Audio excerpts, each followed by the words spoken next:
அன்பு நெஞ்சங்களே, இறைவன் நமக்கு தந்த புதிய நாளிலே இறைவனுக்கு நன்றி கூறி இறை வார்த்தையால் நம் வாழ்வை பயனுள்ளதாக மாற்றுவோம். இறைவன் நம் அனைவரை நிறைவாக ஆசீர்வதித்து பாதுகாத்து வழிநடத்துவாராக. இன்று நற்செய்தி வாச சிந்தனை இயேசுவின் மூதாதைய பட்டியல். மத்தேயு நற்செய்தி நூல் பிரிவு 1, இறை சொற்றொடர்கள் 1 முதல் 17 முடிய. இதன் விளக்கம் அறிவோம்.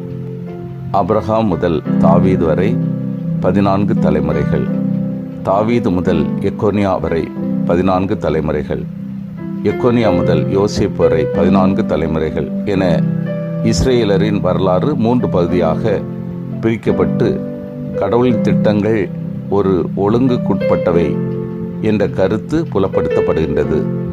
14 தலைமுறைகளுக்கு இயேசுவே தலைவர். இயேசுவின் மூதாதைய பட்டியலில் 4 பிற இனத்து பெண்களின் பெயர்கள் வருவது கவனத்துக்குரியது. தாமார், ராகாப், ரூத்து, பத்சேபா ஆகிய 4 அந்நிய பெண்கள். இந்த பெண்கள் பெயர்களை குறிப்பிட்டு சுட்டுவதில் மத்தேயுவுக்கு 2 நோக்கங்கள் இருந்திருக்க வேண்டும்.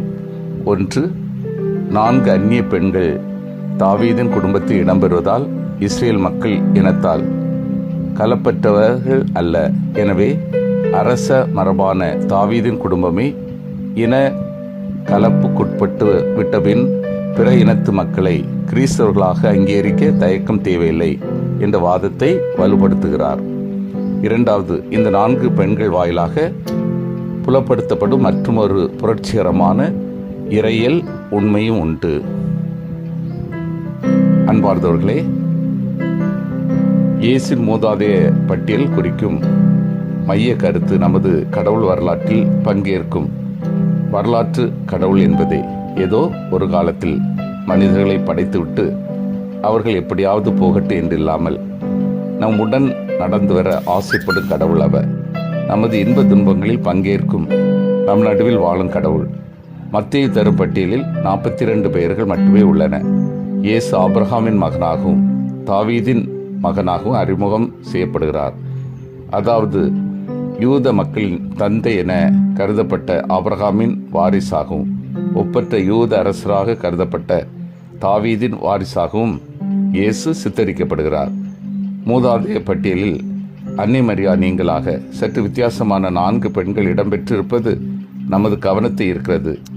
விலை மகளிராக கருதப்பட்ட தாமா, ராகாப், பிற இனத்து பெண் ரூத், இன்னும் தாவீதின் பாவத்தில் வீழ்ந்த உரியாவின் மனைவி பத்சேபா ஆகிய 4 வாரிசாக இயேசு காட்டப்பட்டதன் கருத்து இயேசு பாவிகளை மீட்க வந்தார் என்பதே.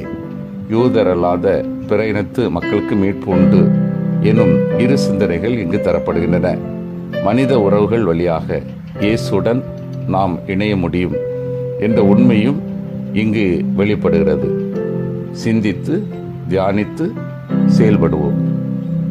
வரலாற்றில் பங்கேற்கும் இறைவனை நான் இதயத்தில் ஏற்றுக்கொள்கின்றேனா? மூதாதைய பட்டியல் வழியாக பலவிதமான நபர்களை பற்றி அறிந்து அவர்கள் வழியாக சிறந்ததை ஏற்றுக்கொள்கின்றேனா? யூதர் அல்லாத பிற இனத்து மக்களுக்கு மீட்பு உண்டு என்னும் சிந்தனையை ஏற்றுள்ளேனா? மன்றாடுவோமாக. வல்லமை மிக்க இறைவா, நாங்கள் அனைவரும் வரலாற்றில் பங்கேற்கும் உம்மை இதயத்தில் ஏற்றுக்கொள்ளவும், மூதாதைய பட்டியல் வழியாக பலவிதமான நம்பிக்கை நபர்கள் பற்றிய அறிந்து கொண்டு அவர்கள் வழியாக சிறந்ததை ஏற்றுக்கொள்ளவும், இயேசு பாவிகளை மீட்க வந்தார் என்பதை ஏற்று யூதர் அல்லாத பிற இனத்து மக்களுக்கு மீட்பு உண்டு என்ற சிந்தனை உணர்ந்து வாழவும் வரம் தாரும். ஆமீன்.